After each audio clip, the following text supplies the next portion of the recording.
What are you a doctor of? Humanities. Perfect. What does that mean?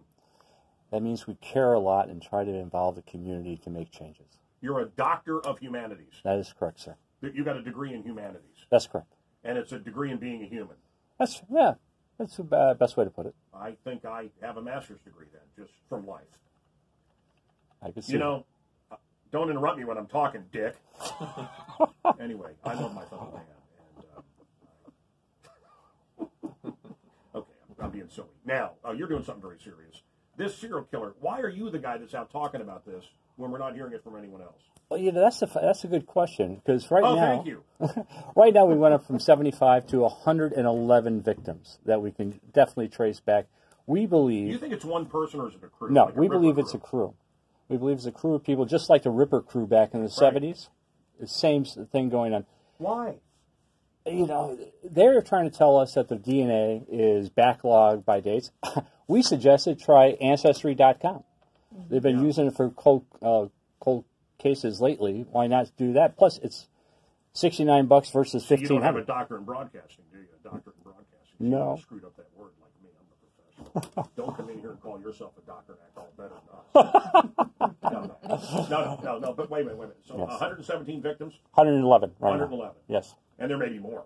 Oh, definitely more. Definitely and you're connecting it to one group. Yes. One person or a group. That's right. You think it's satanic? We don't. Are they being ritualistically cut up? No. How are they being killed? Well, they're being strangled, suffocated, and then at times dismembered, or at least bones broken, and some are taken. Some fingers have been taken, but being mutilated is not their main thing. But do they all have something in common that you know it's the same killer?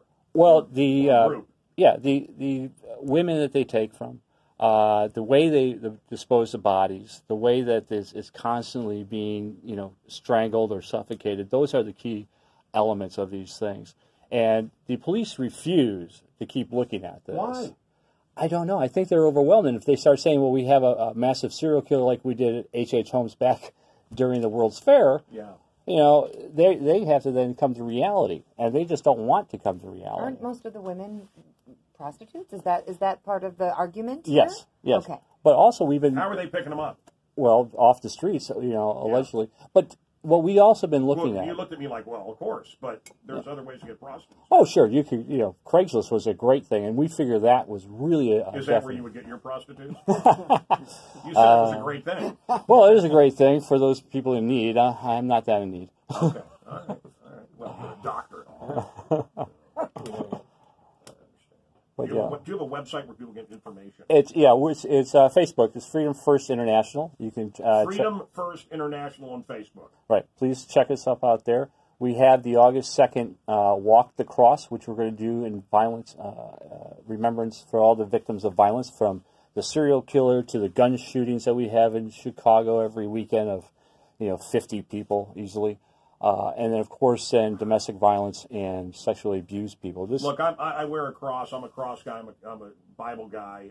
Look, I'm a believer. But is that doing anything? I went on a march with Kevin Matthews, the radio host, a couple of weeks ago. We walked through the city with the Virgin Mary, the broken Virgin Mary. And I'll tell you what was fascinating. Jen, you know what I'm going to say. People took pictures of the event, and there was a halo of light. A glow around the statue. It was Visible incredible. glow. It was supernatural. Yeah. But is walking around with a cross going to do anything? Do these thugs care? Don't we just need stricter penalties? And don't we need to start telling these people no? Well, they talk about laws, right? They have a law right now inside Illinois, which is an interesting law, HB 1586, which mandates... Isn't that the abortion pill? No. 1586 is a law that mandates serial numbers to be placed on bullets and casings.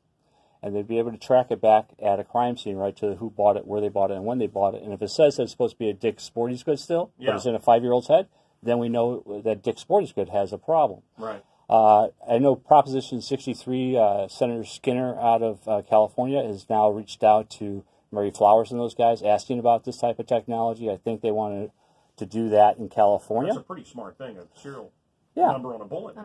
Yeah, I mean, it's DNA for a bullet. That's what that is. Wow. Right? But, and then you find out who bought the bullets. Right, Interesting. Right, I mean, they also... well, and of course, in our city, though, in Chicago, you get arrested with a gun illegally, nothing happens to you. Nothing. It makes no sense. We don't need more laws. we need to enforce the laws we have. A serial killer or a small group of serial killers working together. 100 and how many? 111 right now. Dear God. So we're asking people to come out and support our walk. It's a 12-foot cross that was given to us by Crosses for Losses' Greg Zemes. And we hope to actually bring this cross around the United States and perform walks for victims of violence.